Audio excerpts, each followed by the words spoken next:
Hi, Mark. Good Hello to have you there. here in person. Glad to be with you, Kush.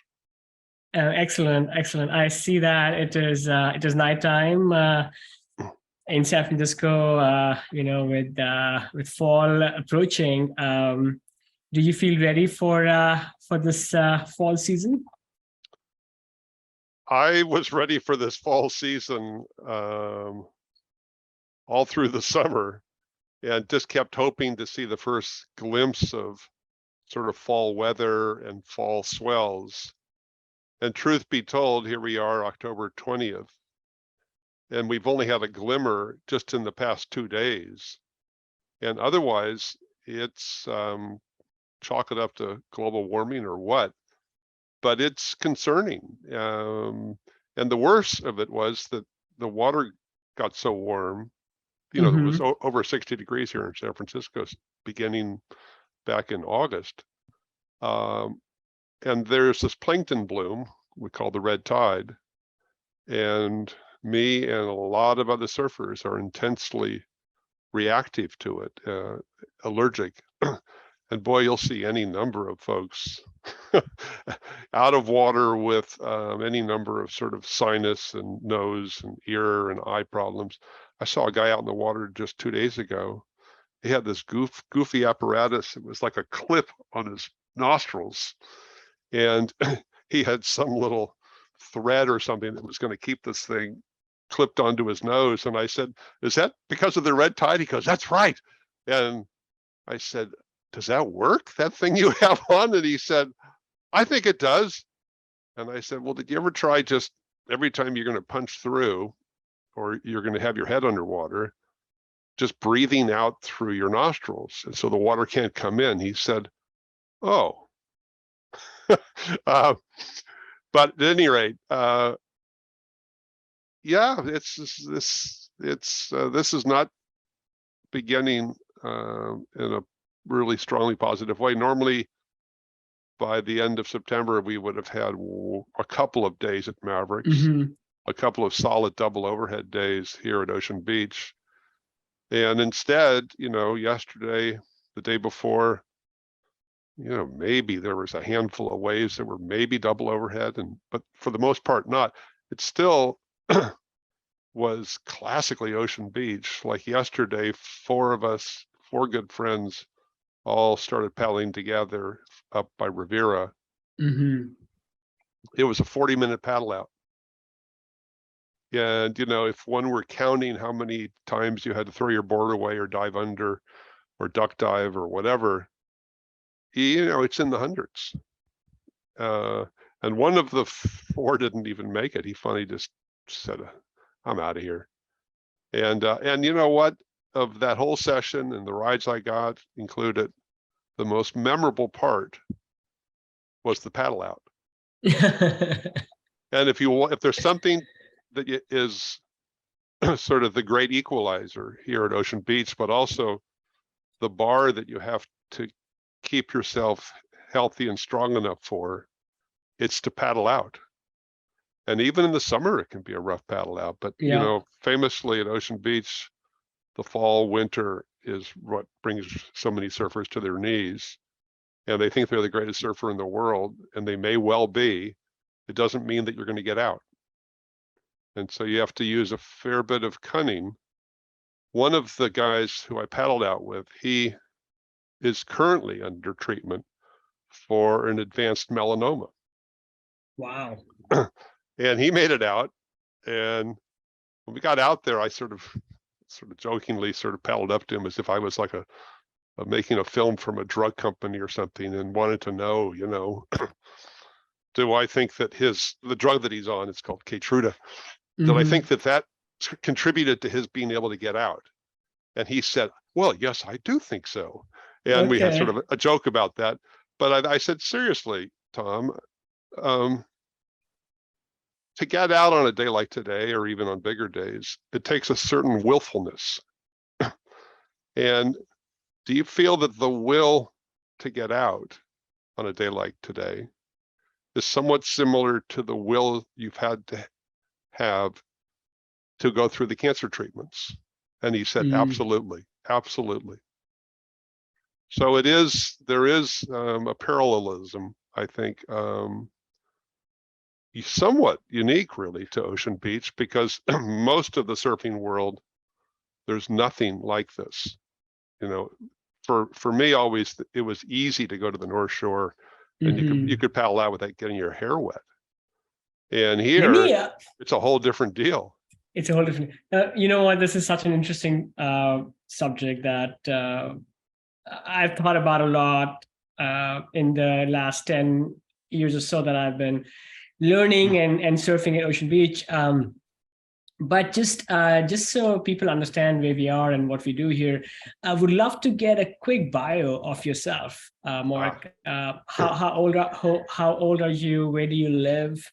What do you do for work? Yep. And Good enough.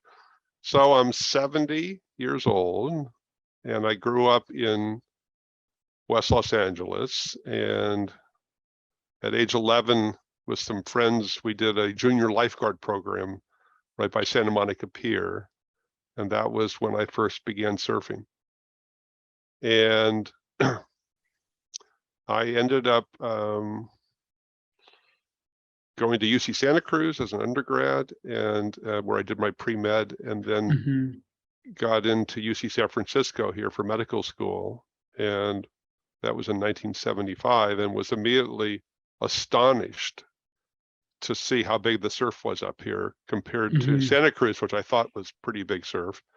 And once I'd gotten to Santa Cruz, I was never intending to ever go back to Southern California, which has generally pretty small and very crowded surf. And yeah, for me, it was like heaven to find San Francisco. And all through medical school, I was never intending to even be a physician, really. I just wanted the education. I was more interested in actually the field of education.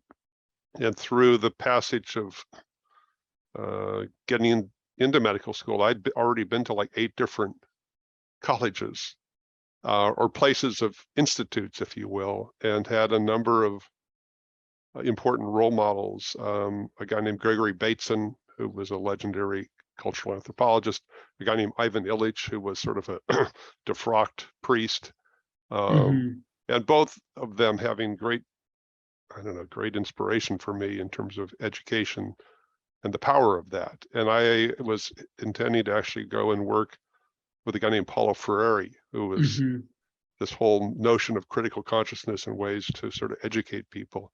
And so my dream always was to use medicine as a way to create change, rather than, as it were, to sort of dole out medicines or do operations or that kind of thing. And it just so happened that when I was finishing medical school, I had an experience in family medicine with a guy named Ron Goldschmidt, and through him began to learn about this sort of the actual application of something I'd learned from Bateson in terms of the work of Milton Erickson, who was amazing, based on change, a change agent, but using hypnosis really. And I just loved what I was doing there, and that was at SF General. And so I applied to residency. It's the only place I even applied in family medicine at SF General, and did all that. And when I finished, I did inner city family medicine. Again, just sort of this whole idea of trying to work with people where you can really make profound change. And along the way began realizing that it was advocacy that I was most interested in. And I started my own advocacy practice based on a television show of the time called I called it The Medical Equalizer, but there was a show called The Equalizer. And it was made into movies and that kind of thing. But it was this idea of, I'm going to say rescuing people, but pairing up with people to when they feel like sort of everything is stacked against them. So I began doing that with patients who feel that the medical system had failed them utterly, or had given up on them, or were actually obstructionistic.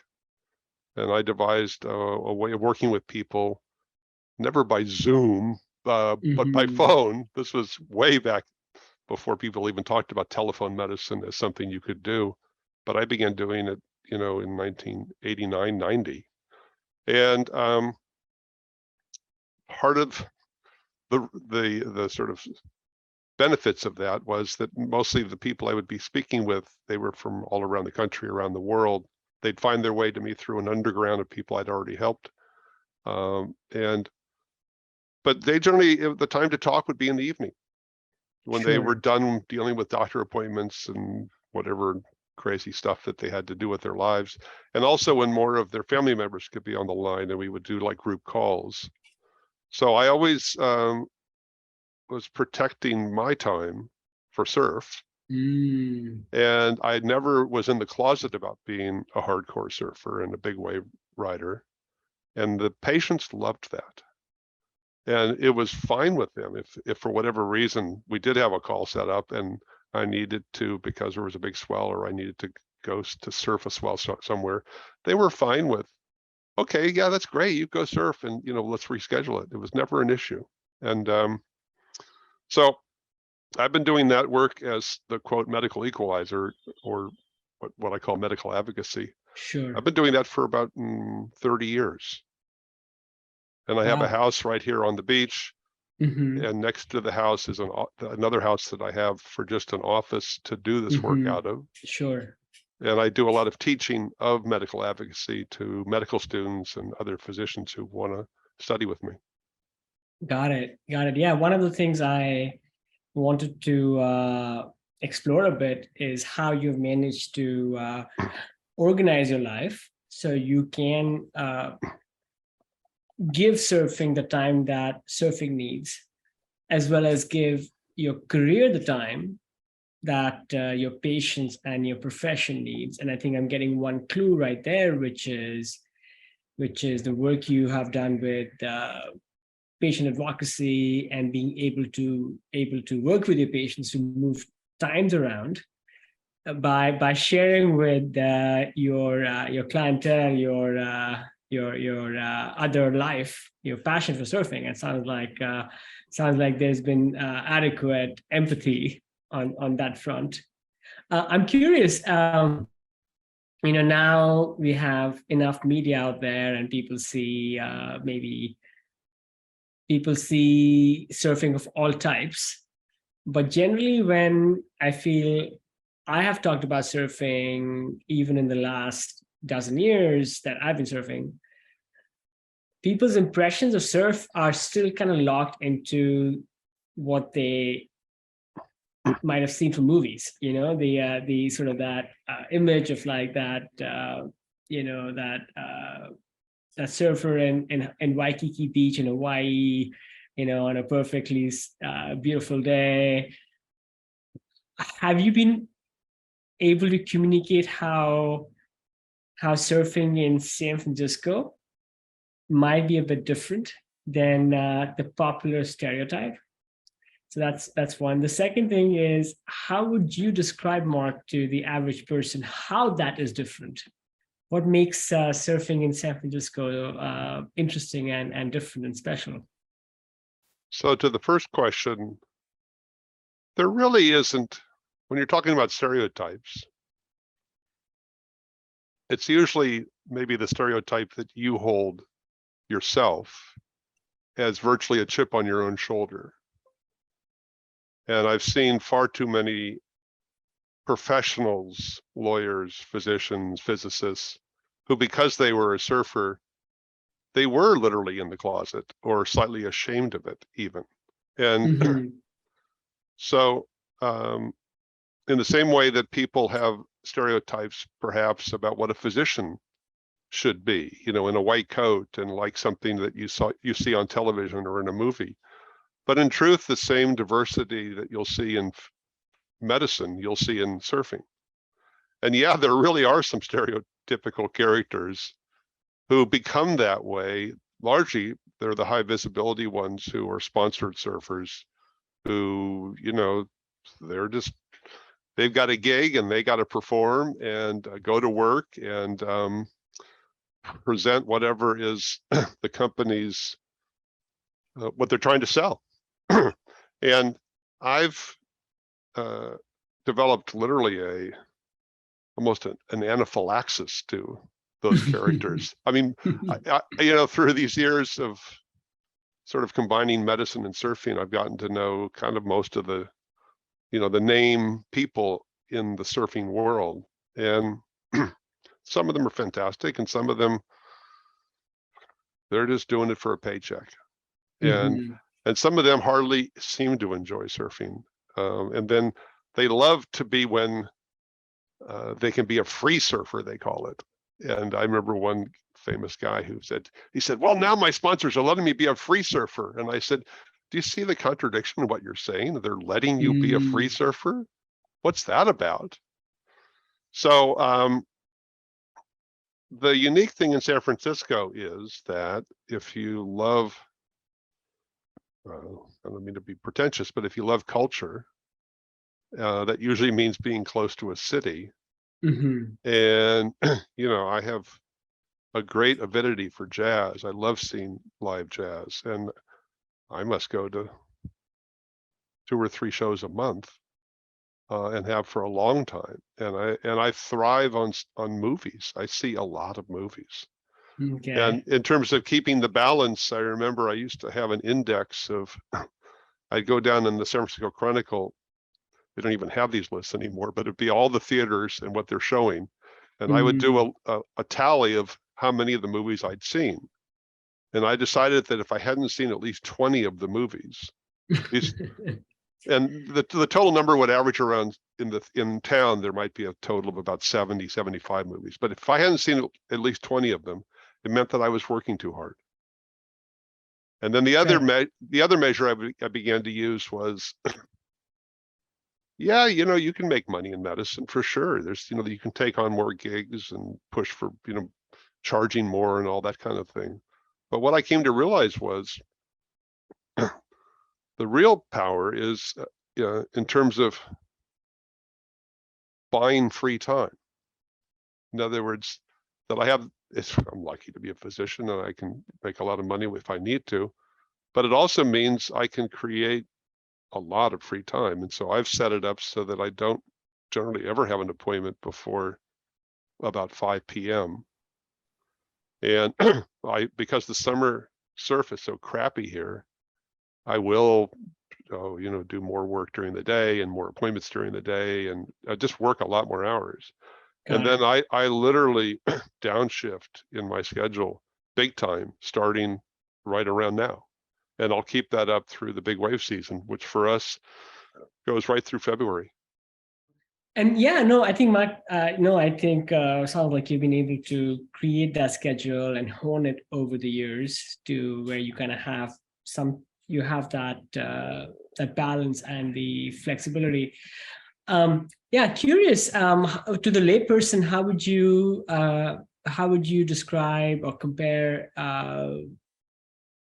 San Francisco surf to maybe other kinds of surf? And I'm not trying to put all other kinds of surf in one bucket, but if you were to make that distinction, how would you go about it?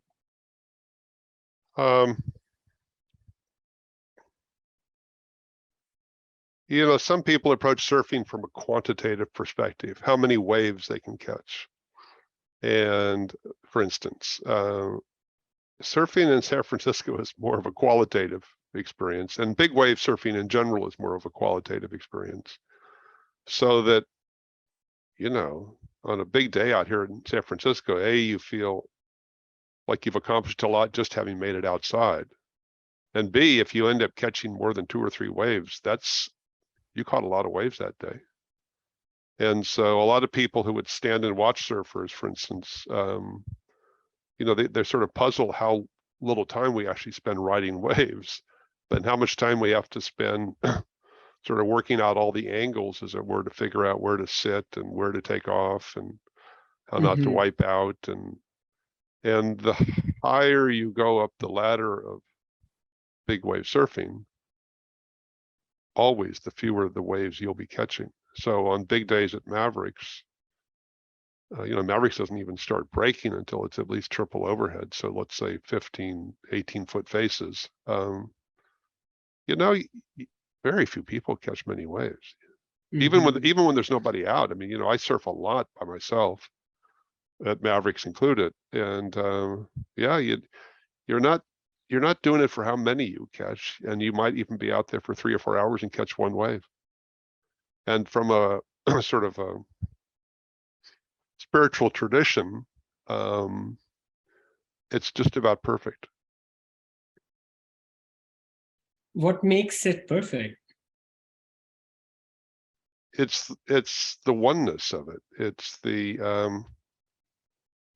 fact that you imagine that you have some measure of control over it all, but for the Mm. most part you don't, other than by your own experience and fitness and cunning. And a lot of it is cunning, but having to put aside. It's like people who now will say, well, I'm done with this COVID pandemic. Yeah, I'm just going to live my life regularly. Mhm. The foolishness of that, to imagine that you can Mhm. proclaim that and and that there's any reality to that. And the same with somebody who's going to like conquer the surf, or you know, Mhm. take surf lessons, and then I got a coach, and then I got, and then they, you know, this and that and blah blah blah. And we watch these people come to Mavericks thinking they're these conquering heroes because they've done that elsewhere Mhm. and maybe in other aspects of their life, and they're just reduced to rubble. Mm. Sure, sure. Mark, how many years have, or how long have you been surfing Ocean Beach and Mavericks? And maybe if you can just give a quick idea of how you've seen the surf culture evolve over that time. So I started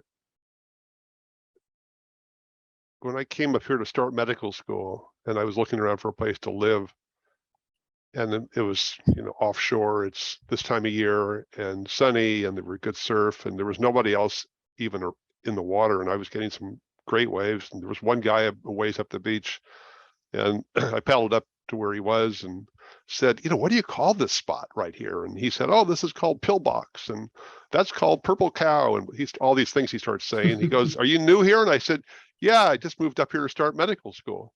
And he paddled over right up next to me, and he put out his hand and he said, Dan Suey, third year. And Funny. so so it was like that was more important than any white coat ceremony, sort of for the initiation of becoming Mhm. sort of in this group. And right away, all the surfboards I'd had from, you know, LA area and Santa Cruz were useless up here. And I gradually began to realize I had to get bigger guns, bigger, longer boards, which you couldn't even get here. I mean, there weren't shapers for the most part. And even in Santa Cruz, they didn't have big boards. So for whatever reason, I began going to the North Shore Mhm. when the surf here would get crappy, which is usually in February. And there they'd still have big waves, and most of the pros had left town, and they often would leave behind their big guns. So I would Mm. just buy a pile of them and fly them back home, 5 or 6 boards even.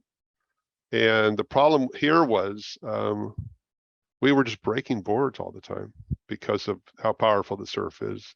And also is when leashes were really pretty primitive. I mean, the Mm. leashes would just break willy-nilly. Mhm. And I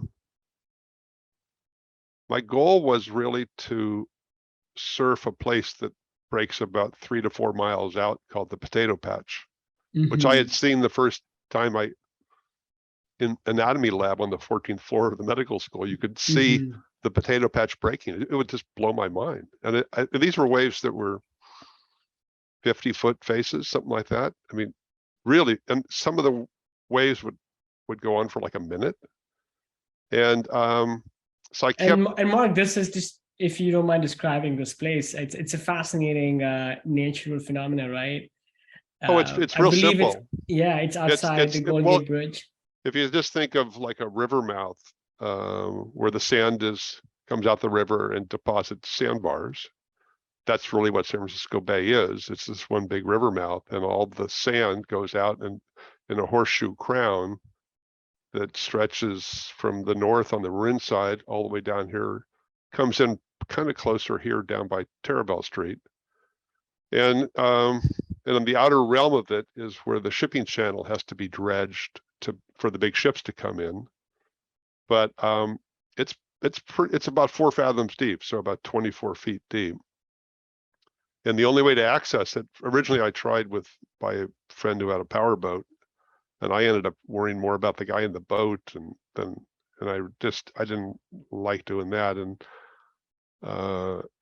so then I just began trying to paddle out to it. And after a number of experiments, figured out that on an outgoing tide, I could just jump in up by the cliff house and literally ride the current all the way out without paddling even. It was hilarious. You could just sit on your board and it just takes you 2 to 3 knots an hour. I mean, it was easy. You just had to time it for when the tide stopped outgoing, because otherwise you couldn't stay in position out there. But on some of those days where I wouldn't even catch a wave, I might have literally paddled or covered maybe 10 or 12 miles. And I always liked paddling. Paddling seemed to me a delight, and sometimes, the current would help too.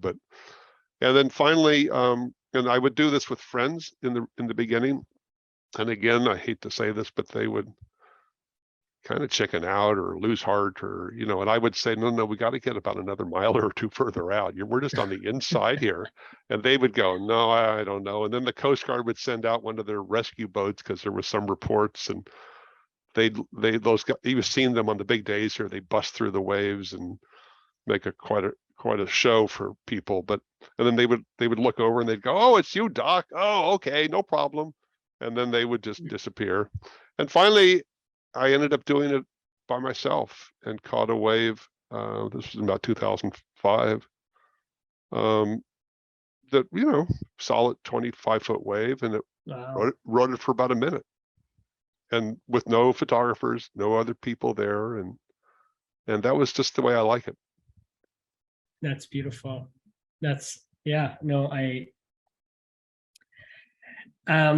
few times when I've been fortunate to catch, to be out in the water by myself and catch a wave like that, not a wave like that, but a wave, much more humble in its dimensions. It's still been an outstanding moment for me. So I think I can only imagine what it must be like to be out there and having not only caught that wave, but put in the effort and time to earn that wave, which I think is a big part of what surfing is. I think it's. Well, for me though, I must say a lot of it has been, again, really interwoven with the same process that I use in medicine, of seemingly something unsolvable, someone with an advanced, metastatic cancer or something. So what's the way out of it? What can you do differently? And, or additionally, and it's a lot of research. And so these places that I'll go and surf, it's incremental in the study that I engage in. Often a lot of cartography and bathymetrics and oceanic kind of inquiries, and talking to people who know areas, whether they be fishermen or whether they be researchers, to get a better handle on it. And so I've taken that level of exploration or inquiry into not just the local area here, but I've been systematically exploring the Arctic and the Antarctic and the subarctic, subantarctic areas, and have organized and led first expeditions to surf Antarctica, Iceland, northern Norway, Svalbard, Greenland, all of Alaska. And what I'm most excited about now is I'm putting together a trip to explore all the way to the end of the Aleutian Islands. It'll be like a month-long trip next August. That sounds incredible, Mark. Mark, Yeah, amongst all those trips and all the memorable surf sessions over the decades, including the one where you caught that eponymous wave at the potato patch. Any other like highlights of proud moments, maybe a couple that stand out that you would like to share? I have a wave that I surf some hours north from here. I have a little 10 by 12 foot cabin, no electricity, on a cliff over a surf break. And then it looks out over way out in the ocean, an outer reef spot that I first surfed in 85, 86. And it remains my favorite big wave spot in the world. And I've managed to keep it a secret for the most part and not let what befell Mavericks happen to it. And so I've had experiences out there that just would blow anyone's mind. And usually surfing alone, about a mile from shore. And the one that most comes to mind actually is, again, the lessons of hubris are critical to me. And so I had paddled out alone on a 10-9 brand new board that Jeff Clark made me. And it was, 20 to 25 foot, something like that. So that would be like 4 to 6 times overhead. And and when I do this on my own to these outer reef spots, I promise myself I'll only take 3 waves. And the first wave it'll be an easy one. I'm not going to say shoulder hop, but sort of. And the goal is to try and do it without getting my hair wet. Because again, it's not like Ocean Beach where you got to dive through the whitewater. These are places you can access through relatively calm water. It can take 45 minutes or an hour to paddle out. And then the third wave would be the only one that I would really kind of take a chance and sort of sit deeper, maybe a bigger wave, whatever. And so I'd already caught my first 2 waves. And then this fog bank appeared. And it happened like so fast. It was like a bad special effect in a movie or something, but literally no visibility. And I don't know, 50 feet, something like that. And so I have my lineups out there based on way on shore sort of areas that I triangulate and figure out where I am and to where the wave would break. But I also know the kelp bed pretty well and the boils pretty well. And I said, okay, I know where I'm sitting. I'll just wait for the fog to lift because I really want to get that third wave. And, it was kind of amazing because as soon as I sort of had convinced myself that I would get a third wave, this giant wave broke outside of me. I didn't even see it coming. We're talking huge wave. Throw your board away, dive as deep as you can. The leash breaks. Oh, goodness. And it's one of those things where it's so violent that it sort of launches you back up from the depths like a torpedo shooting out of the water or something. And I go, oh man, this will be a challenge. And I just looked at my watch. It was 3:47. I remember exactly. And I thought, there's time. It was dead of winter, so it was going to turn dark at 5.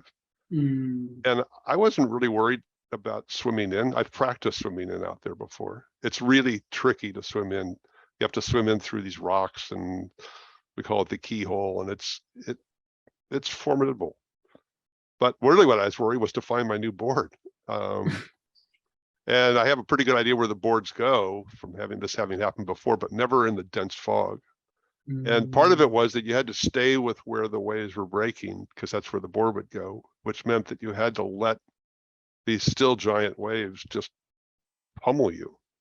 And I did all of the above and was swimming around out in the ocean, again, about a mile offshore, looking for my board in the fog and never found it. Okay. And then finally swam in, and my car was parked pretty far away. And so I'm running along the road with my broken leash. And now the sun's come out. Now I can see everything. And all I want to do is get binoculars so I can look for it. And some guy driving by who recognizes me, he says, "Doc, what are you doing?" I said, "I just lost my board." And he goes, "You were fucking out there?" And I said, "Yeah." I said, "Could you help me find my board?" And he said, yeah, great. So he's got binoculars too. And so we stood on the cliff and just watched and watched and watched. Never found the board, turned dark, and that was the end of the day. Wow. That's quite a story. And I think what's cool about the story was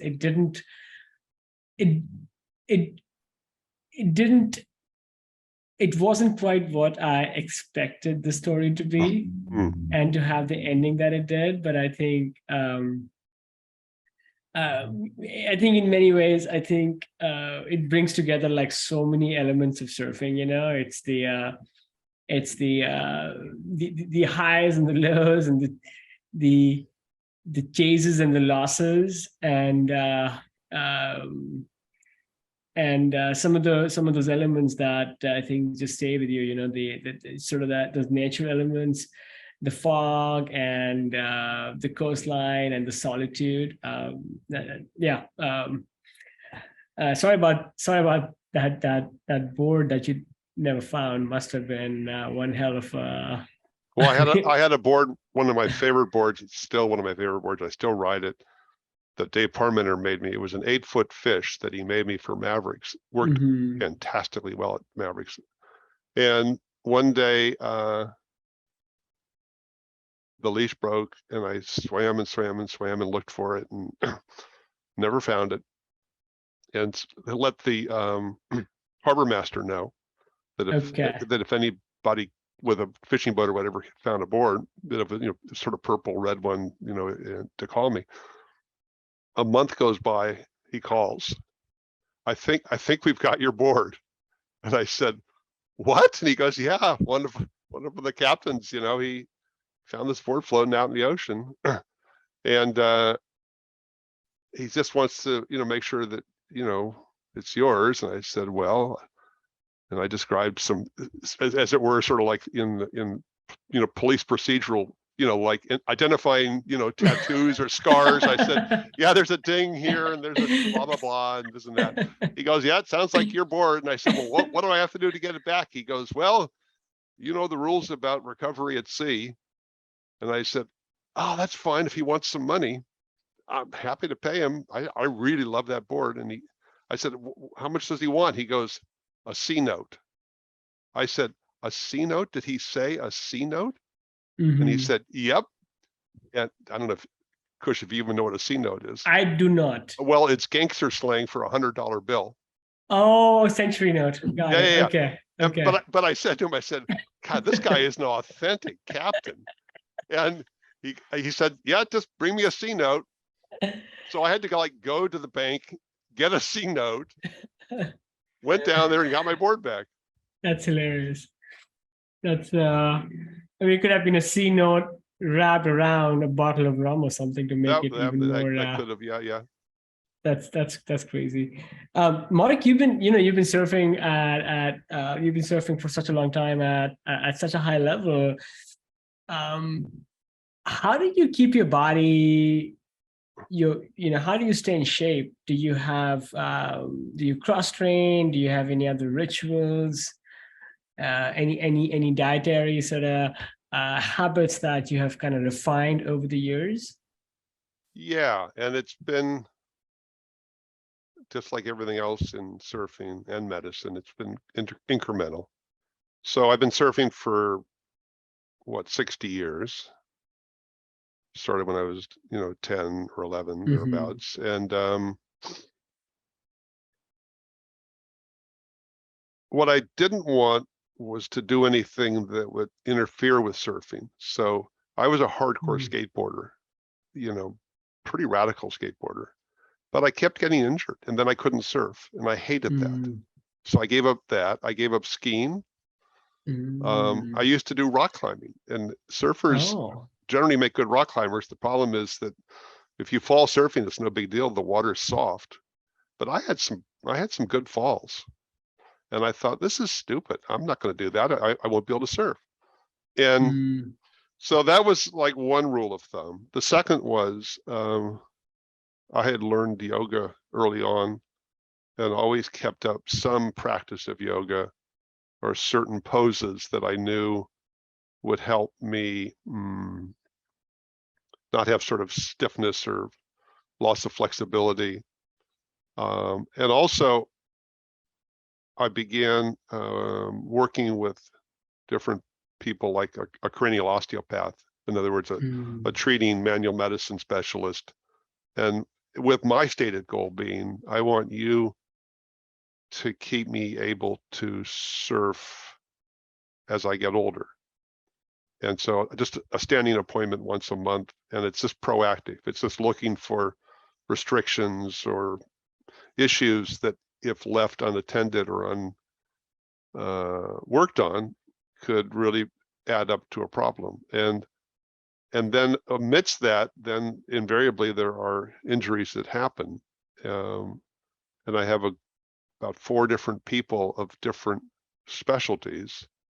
One is an atlas orthogonal chiropractor who only adjusts just the atlas. Another is a brilliant, you would call it a sort of a muscle specialist, but he did a lot of dance medicine and took care of Baryshnikov, and had developed a lot of his own style of working with people to look for restrictions, at different segments of the spine and the hip and ankles and all of that.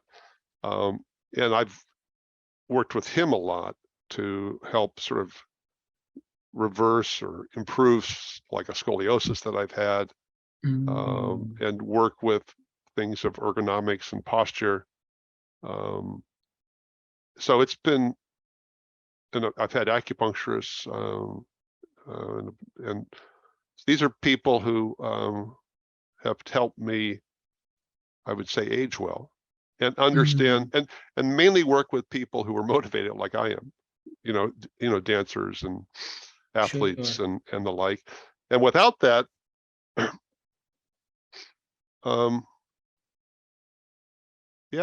not to say that it's victim blaming, but I can't tell you how many friends I have who've had hip replacements and knee replacements and how many shoulder surgeries and neck fusions, and you just see it gradually take its toll for what they can do in surfing as they've gotten older. And my role model has always been Jerry Lopez. And Jerry I knew from, I was in a movie with him called Riding Giants in 2004. Sure. And he wrote a foreword for a book I did on surfers' health called Surf Survival, now in its 2nd edition. But the essence of Lopez's teachings, if you will, is surf today to surf tomorrow. So it's pretty obvious. So you see these guys come out, they're just crash and burn artists on big days at Mavericks, and they get hurt. They just get hurt. And my goal is to literally never fall, not wipe out once. I remember I went an entire winter without a single wipeout.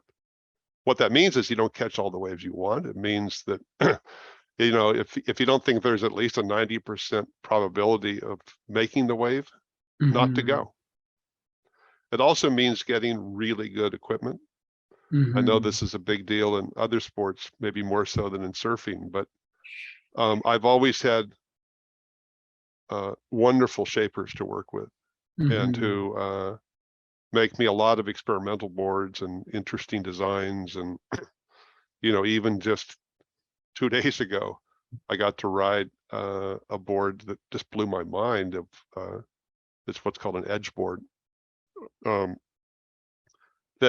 I'd never felt such a board under my feet before, and it's quite invigorating to suddenly think that you've seen it all and seen every idea, and here's something completely new. That's amazing. Wow. And in terms of nutrition, yeah, all through medical school and even for a long time thereafter, I used to have a hamburger every day. Okay. And I have found that I could I could study medicine or, for medical school, best sort of sitting at a restaurant. I used to go to Bill's Place over on Clement Street, and I'd sit in the back there, and they just loved taking care of me, the medical student, and they would bring me all kinds of treats and things. And I was never good at like studying in a library or something like that. And at some point I did herniate a disc, and one of the things that I began to explore was, okay, maybe I'll become, vegetarian or pescarian. And that was in about 1990. And I've been essentially that since. I gave up, all chicken and pork and turkey and, all the red meats for sure. And it's interesting, the one time I slipped, as it were, was in the Antarctica trip. The captain owned an island in the Falklands where he would raise his own lambs, and he had all this frozen lamb. And, there is something wonderful about lamb. There just is, and so I got ill from eating lamb again after about 2 days. And that was in the year 2000 when we did that trip. I haven't had red meat since. Sure. Got it. Pescatarian, almost completely vegetarian. Any supplements that you found have helped? Yeah, actually there are. And I'm a believer in N-acetylcysteine, or NAC, which is when you swallow it, it's a prodrug for what's called glutathione. Glutathione is the chemical that a huge number of cells in your body produce as a way of cleansing the organs.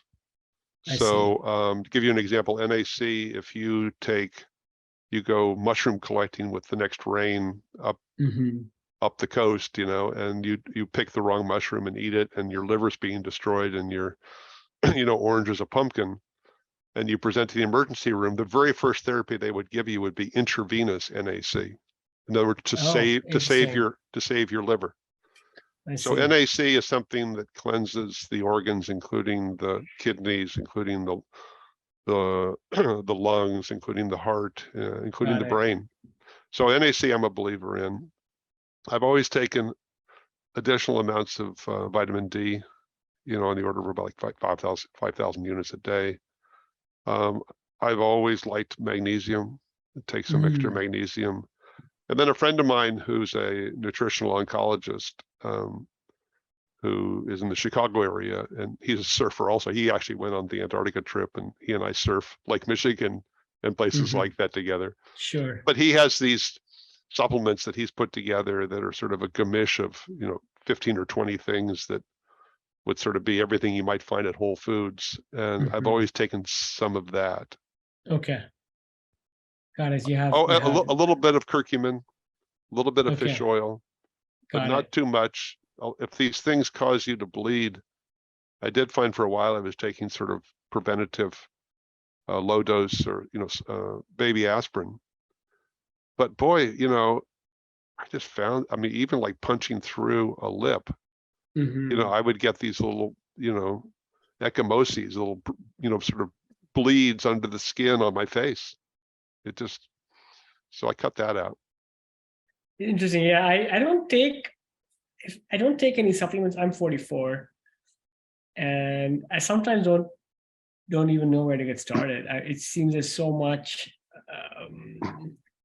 There's so much variety, and there's so many types. And then there are also, the snake oil sales people out there peddling their own, motley potions. So I sometimes don't know. I think I will have to put in more research into.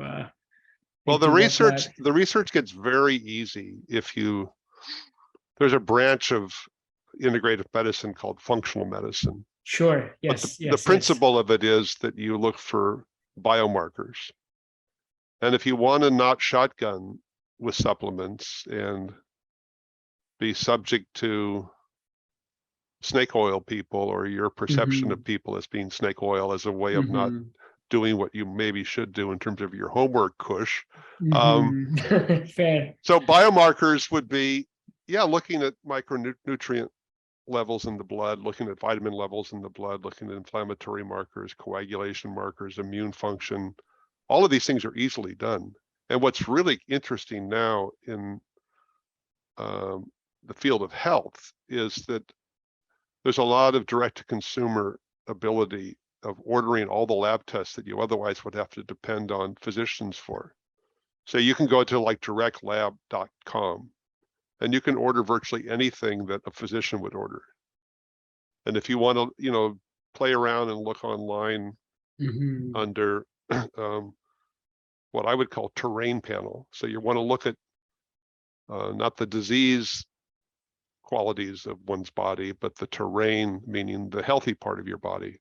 And you look at what the normal levels would be for you name it, magnesium or C-reactive protein or things of that nature, and then all the different antioxidants and all that, and then you would say, oh gosh, I'm below normal. I don't know why that is, but I'll start taking such and such, more zinc. And then in 3 months, I'll recheck that on that dose of zinc and see if I'm hitting the level that I want, some optimal level, ideally on the upper range of normal. Got it. And at least then, you're not shotgunning. You're actually working with your own physiology from a standpoint of knowledge. That is, that is very sanguine advice. Somebody else recommended functional medicine to me for just the same sort of concerns I had about shooting in the dark. And I think, thank you for reinforcing that. I think I'm gonna look at that. Well, and the other thing to say in the field of sports medicine, again, they tend to be, evidence-based, but they tend to be more data-driven. And so, you can get a lot of good data in terms of exercise physiology and sports medicine, or in terms of physiatry or physical therapy, degrees of motion, or even just resting tension in the body. These can be measured.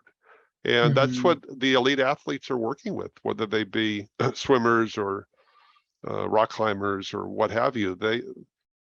A lot of them, they get to that level by at some point kind of going into, as it were, the biomarkers or the science of that which they're endeavoring to do. All those guys on the Warriors, yes, they know their numbers. Oh wow, okay, got it. And all the rest of us are farting around. Got it. I mean, no, there's no doubt that those sports that have a lot of money in them, those sports have certainly embraced a lot of science. And I think sports like ours, and obviously I'm not like an athlete of that caliber. I think the rest of us kind of have to just take that lead and learn from people who are doing those things and not reinvent the proverbial. So no, I think you're right. No, the goal is to reinvent the wheel. In other words, to learn something often is for you to learn it the first time. Somebody else may have learned it, but for whatever reason, it never transferred into your realm. Right. You can cognitively or intellectually understand it. Sure. But and I think it does help when you even maybe this is the ultimate purpose of your series, is trying on these other strategies of other people and see what fits for you. And that's, of course, that's how we all go through life. Yeah, no, I think that's exactly right. I think it starts with like the cognition, and then maybe moves on to the willingness to take a chance and put the resources towards it, and then ultimately figure out through experimentation what is what is it that works the best, and then kind of customize it to Mark. There are different things there are a few things you excel at. What is one thing that maybe you wish you were good at that you're not?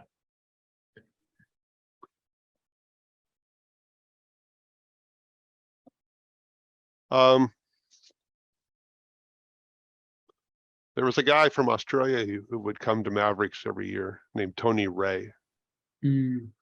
Tony Ray could paddle faster than anyone I had ever seen.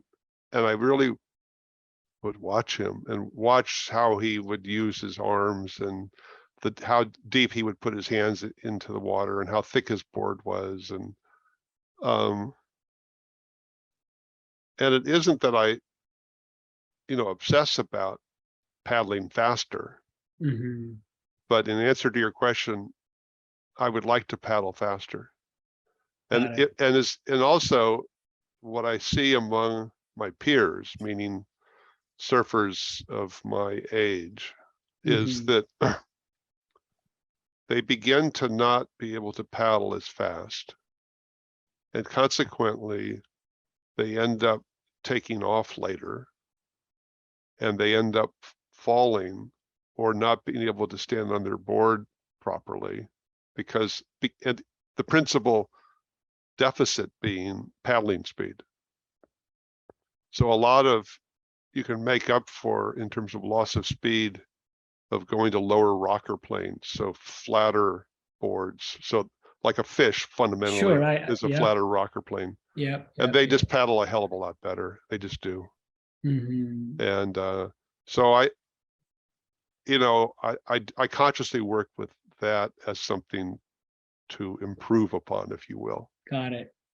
And that I don't think you're any slouch when it comes to paddling, but I can see that when you look at all your other gifts with the sport, maybe that's the one that you would like to. No, but also I would tell you honestly, it is the one that I would notice as I've gotten older. The paddling speed just drops off a little bit. I can sprint paddle the same. But in doing some of these sort of heroic paddles, if you will, these hour-long paddles or whatever, they take longer. And if I'm paddling with a younger friend or someone who's a great paddler, like Grant Washburn, who I surf with a lot, another big wave rider, Grant, he just paddles faster than all of us. I mean, and how much faster? I don't know, 5%, 10% maybe. But in big wave surfing, that's everything. Just small percentage increments make a big difference. Sure. I think it adds up over a long session, a long paddle. That little bit of extra speed and capacity probably has a huge impact on one's performance. Mark, in the last maybe 5 or 10 years, any new behavior, any new habit you find has most improved your life?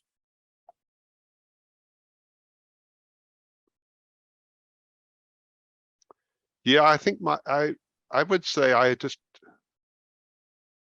have an ever improving bullshit detector. And I don't suffer fools gladly. I just don't. And I don't waste a lot of time with people who I don't know what they I'm not people. This can be a glib answer when people would say, what are you afraid of? What I'm afraid of is superficiality. I like depth, I like complexity, I like the unknown. But if it's just whatever, small talk, in a sense, I prefer my own company actually, or friends I have who are really rigorous and engaged. And how does that translate to any new maybe behavior? Yeah, it does. A degree of intolerance. Sure. I've not to say that there's a long line of people wanting to engage me or just as a person, it's a months-long wait to work with me. It's like a 6-month wait at this point. It's embarrassing even, especially for people with life-threatening illness. But I don't. It's hard. I didn't make it very hard for you to get in touch with me just because I had a friend in common. But yeah, I don't have a website. I don't make it easy for people to get to me. I just don't. By and large, writers and people want to do articles and stuff.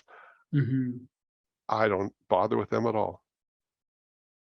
I've learned the hard way that way. I mean, it isn't what it is. I'm not interested in that. Fair.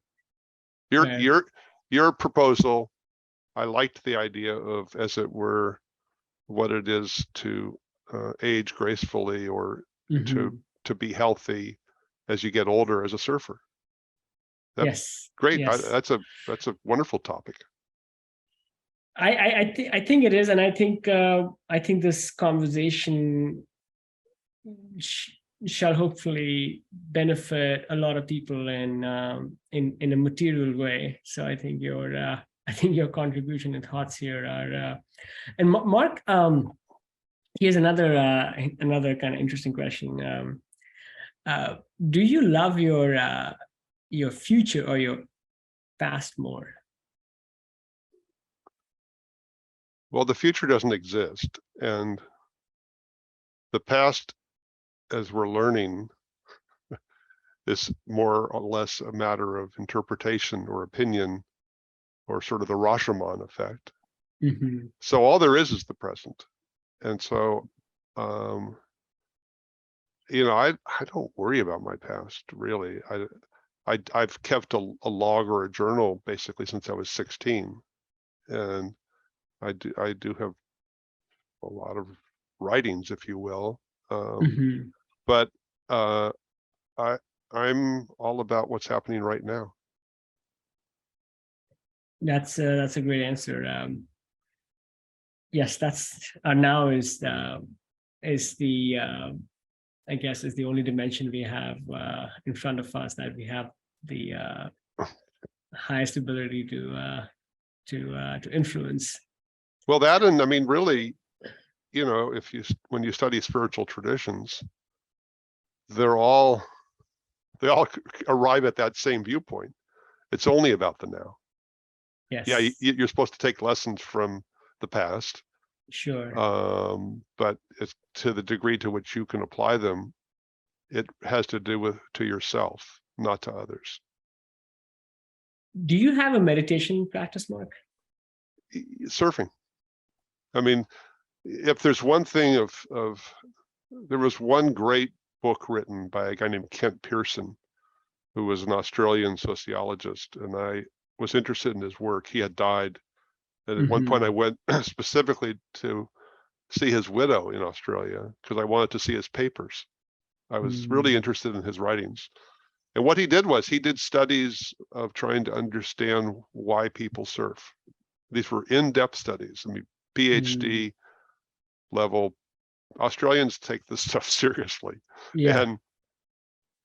And it wasn't even in as many words as this. It was, what's the principal reason why you surf? And it was to do with its meditative properties. And is there and again, all that time that we spend sitting around out there in the water, and that strange feeling of things sort of washing away that you had been tussling with in your mind and trying to figure out with the problems with whomever and whatever, and the affording this and that and bills and the future. The future only becomes this really, really wonderful childish thing of believing that there's going to be a great wave that's going to come to you in the next few moments. And that is its own meditation. Fair enough. I agree. I like to think the same, that I find that climbing, which is maybe my primary sport, or Which one? surfing. Rock climbing. Oh, rock climbing. Yeah. Yeah, that. We're talking real rock or in a rock gym? Real rock. Oh, For good. sure. I'm glad. Yeah. But I will admit that I also train at a gym. That allows me to. No, I understand. Allows me to also live in a city with its, let's say, urban and cultural attractions. Yeah. And then it also allows me to be by the coast. So like San Francisco, I think it's a trifecta like that. Like you can do a few different things. No, and I would agree that I think ultimately for me, and I think for many of us, I think sports assume a meditation quality when we find that flow, and allows me to be that much more present, and that much more, I think, heightened perception and all of those things that come with that state. And I think that's probably what I enjoy the most about them. One of the ways I proceed in my medical advocacy practice is I only take on one new case a week, and these, I don't treat them, I don't prescribe things to them. I help them figure out things that they can do, or what might sort of set them up to sort of embark on a different course with their illness. And so I often, in my dreams even, but also when I'm out in the water, the solution to a case will come to me when I'm not specifically looking for it. Fair. Yeah. And that becomes something that I can't deliberately create in the water, but it happens when, I don't know, maybe it's pretty inconsistent and there's just some ray of light over some body of kelp or something, and then boom, there it is. And I know exactly what I need to do on a given case. And I don't have to write it down or anything else. It's so evident, I'll remember it. And that's happened so many times. And when it doesn't happen is when I've taken on too many cases, too much work. And these problems of others that I'm trying to help them with, that I'm trying to help them solve, they become something encumbering to me.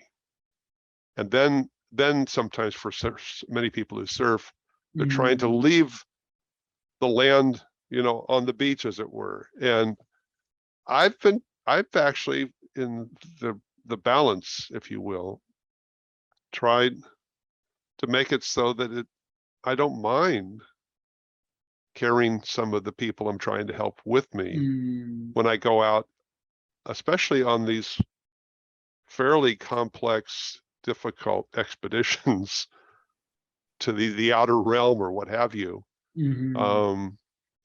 Because so often what I'm going through is what they're going through, trying to make something happen in the most unlikely conditions imaginable.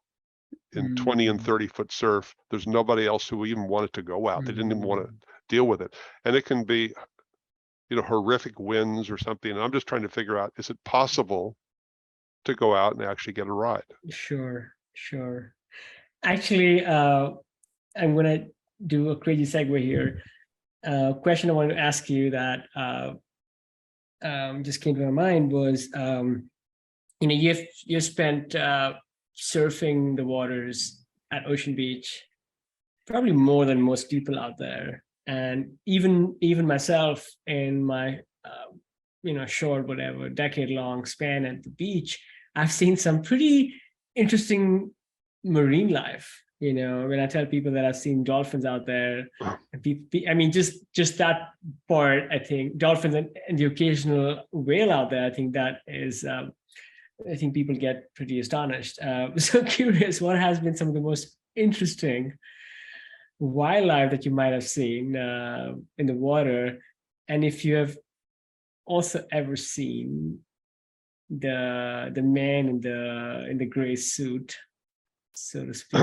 I've had one encounter with a great white at a sort of remote spot south of here, again right in peak sort of great white season, and Yeah, that was profound. It was close to me, and it was telling me I'm here. It was Wow. it came up out of the water about 15 feet away from me, but it first appeared as just a dome of water being lifted, and when it was about 2 feet high, then I saw the pectoral fin just slicing through it, and it was elegant. It was elegant how it sliced through, and then the head emerged on the other end of the dome, literally with the eye looking at me. And it was just, it was checking me out. It was territorial. The place where we were is, it's a seal rookery. Okay. So what do you expect, dumb shit, but in all these years I've been surfing there, I've never had such an encounter. And, right away it was, okay, evermore for about that June through end of September, early October, I'm not going to surf there again. And I've held to that pretty rigorously. The other most profound experience was I was out with one friend on a big day at Mavericks, and it was getting into the spring, so February, March, something like that. And this friend says, "Doc, there's a whale going to ram us, and it's coming up from the south. It's a giant gray whale, whatever, 60 feet or something. And it's not doing the diving thing underneath or porpoising kind of thing. It's just streaming across the surface. And it's, I don't know, 75 feet away or something, heading right at us as a set came. Oh. And I was exactly in position to take off. And I just wanted to get out of the way. And so I took off on this wave, and I'm on like a 10.5-foot board or something. And as I'm dropping in, the whale's back was in the trough in front of me.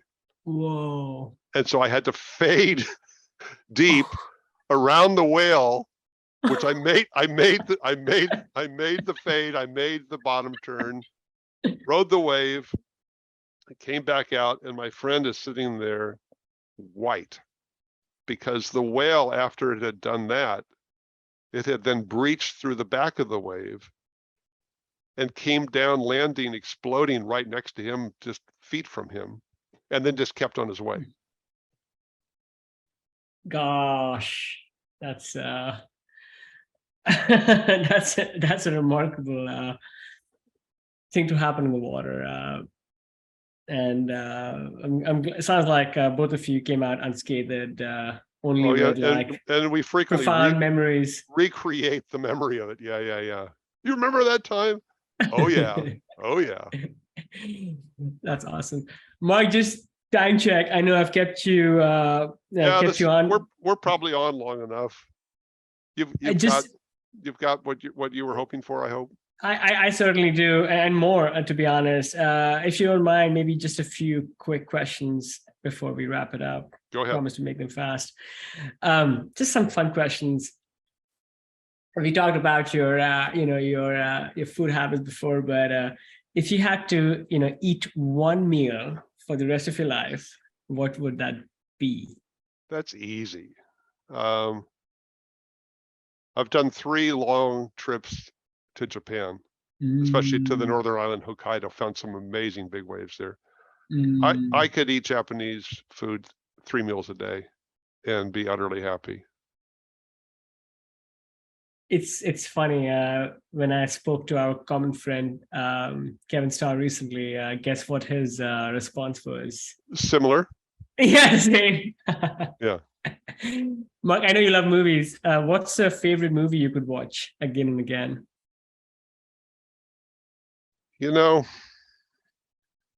I worship Buster Keaton, and I never tire of watching Keaton's films. And during the pandemic, even, it was probably the thing I missed the most. We're seeing those kinds of repertory or silent films and special showings, and I love Kurosawa's films from Japan. Okay, sure. And I missed those too.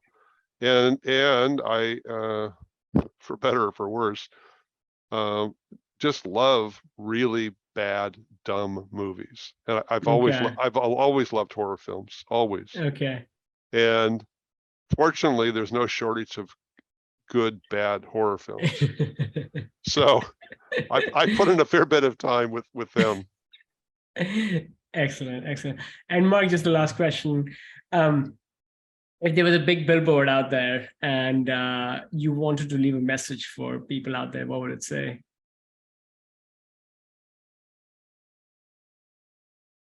Huh? Okay. I mean, the master, Jordan Peele is the master now of, the short title. And he hasn't done one called Huh, but Okay. he'll get there. Sure. I mean, Yeah, and part of that reflects, I can't help but sort of come down to earth on, it's disappointing, the issues of truth in America. And so when I hear the bullshit, if you will, my reply is this, huh? It's like, what? Huh? No. No, I love it. Or Jordan Peele would say, nope. Same difference. Same. Okay, so billboard one would be huh, and maybe if there was a choice for a second one, that would be nope. And I love both. But nope's already taken. That's his current film. If you didn't see it, it's worth seeing. Oh, I haven't seen it. Okay, got it. No, got it. No, and when I asked the question, it didn't have to be like the most original or exclusive one. Maybe just the one, one that most resonates with you. So I think that's great. I think on that note of nope, I think I have what I need. It's been a alrighty, Kush, most excellent conversation. Hope to see you out in the water someday. I was there on Tuesday, this week. Tuesday, I have to say, was like opening day, really. Yeah, Monday. I honestly, I'm more like a Monday kind of day when it was, I think, 3 to 5 feet. Oh, I couldn't make it out that day. To me, that was like perfect. And then but you didn't make it out on Monday or on Tuesday? No, so Monday I couldn't make. I didn't make it out of my office on Monday. Oh no! I just kept looking at the cams, and I just kept like shaking my head that I wasn't out there because it looked dreamy. And then Tuesday, the day I did go out, I went out at Vicente. Uh-huh. And, oh, good. I went out at Vicente. I didn't have by the drain. Yeah, right where the cement blocks are. That must have been hard to get out. I did not make it out. Well, you listen. Part of it is that this friend of mine, Bob Battaglia, who's a coastal engineer, and he does all these coastal planning and the master plan for Ocean Beach, but also sort of collaborating with the Army Corps of Engineers. And they're the nutbags who cooked up this idea of dumping all that sand at Sloat last year. Okay. I mean, literally like a Super Bowl full of sand. Yeah. And it was this whole idea of beach replenishment as a way of trying to forestall. Was it last year? Or was it a couple of years ago? I think it was like almost wasn't it pre-COVID or? No, it was last year. Okay. I know that they closed one. No, it was last year. They piled it all up. Okay. Pretty damn sure it was. If not that, it was the year before. But no, it was last year. Anyway, all that sand was to sort of, as they said, sort of, refurbish the beach so that the waves won't eat into the highway, and so they'll have to ultimately close that highway south of Sloat, which they will have to do, and they're planning to do. But that sand then, because of what's called the littoral drift, gets carried up, and where it's had its most deleterious effect has been whatever little channel there used to be at Vicente or at the drain. That channel is gone, and there's just now it's just a straight across sandbar. And you probably recall, because it was probably exploding in your face, wave after wave after wave, where it was just, they were just almost closing out as if it were 3 feet deep. And then when you would dive under, you would find that it was barely chest high. I mean, you could you feel the bottom even? I know that at Vicente, I mean, I don't know the bathymetry like like you do or other people do, but I do know that sometimes there's like around Vicente, like one can keep walking out Yeah, you on keep smaller walking, days. right? You can keep walking out. I think so. I took a break from surf for the last year and a half because of shoulder arthritis.